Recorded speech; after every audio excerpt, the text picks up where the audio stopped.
অব্যবস্থা নিয়ে ক্ষোভ প্রকাশ। হাসপাতালে নেই ওপিডি, নেই বিশেষজ্ঞ চিকিৎসকও।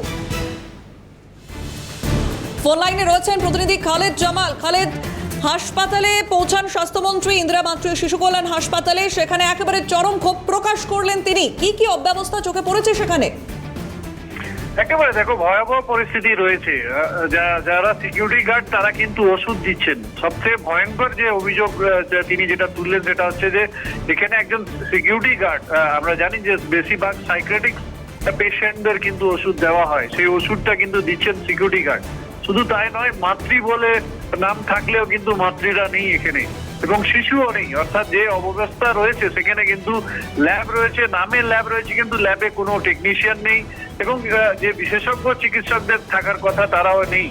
অর্থাৎ বিগত সরকারের আমলে এবং তার আগে বাম আমলে, অর্থাৎ এই যে পুরনো প্রায় 50 বছর আগে স্থাপন হয়েছিল এই ইন্দিরা মাতৃ ও শিশু কল্যাণ হাসপাতাল, কিন্তু সেখানে যে চরম অব্যবস্থা দেখে কিন্তু আজকে একেবারে ক্ষুব্ধ হয়েছেন স্বাস্থ্যমন্ত্রী তথা স্থানীয় বিধায়ক রিতেশ তিওয়ারি। এবং এই যে হাসপাতাল, সেই হাসপাতালে কোনো ওপিডি পর্যন্ত নেই, এবং শুধু ওপিডি নয়, ল্যাব নামে ল্যাবের নাম থাকলেও কিন্তু ল্যাব নেই। অর্থাৎ কোন রকম যে পরিষেবা, স্বাস্থ্য পরিষেবা, সেই পরিষেবা নেই। একেবারে ভগ্ন অবস্থা রয়েছে যে বিল্ডিং রয়েছে, সেই বিল্ডিং, এবং তার সামনে দুটো নতুন বিল্ডিং নির্মাণ করা হয়েছে, সেখানেও আর্জি করে যে দায়িত্বপ্রাপ্ত যারা সিআইএসএফ এর জওয়ানরা রয়েছে তারা থাকছেন। অর্থাৎ সেখানে শুধুমাত্র গেস্ট হাউস হিসাবে সিআইএসএফ রা তারা সেটা ব্যবহার করছেন, কিন্তু এই হাসপাতালকে কোনো রকম কাজে লাগানো হচ্ছে না। এইরকম একটা পরিস্থিতিতে স্বাস্থ্যমন্ত্রী একেবারে ক্ষোভ প্রকাশ করেছেন, এবং তিনি 48 ঘন্টা আলটিমেটাম দিয়েছেন হাসপাতাল কর্তৃপক্ষকে যে হাসপাতালকে এই 48 ঘন্টার মধ্যে কিন্তু অবস্থাকে ঠিক করতে হবে।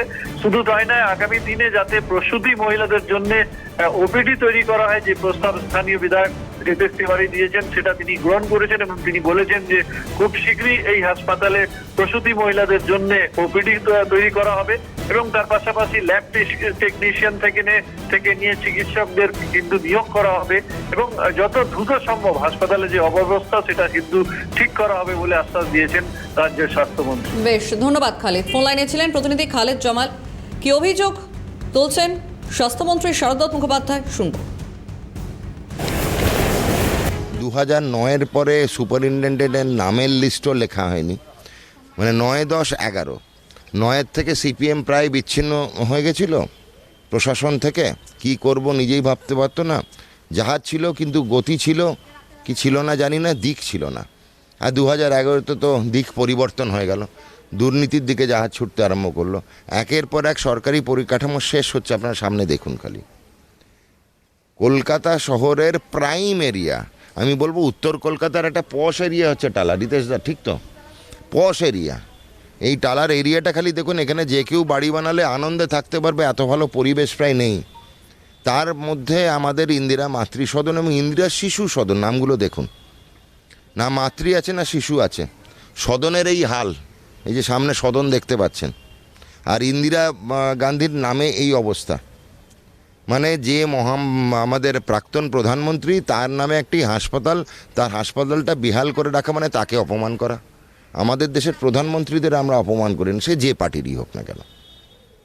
সে আমার প্রধানমন্ত্রী ছিলেন, আমারও ছিলেন, আপনাদেরও ছিলেন। তার নাম মাতৃত্বটা শেষ করে দিয়েছে। একটাও মহিলা মাতৃ দেখতে পারলাম না।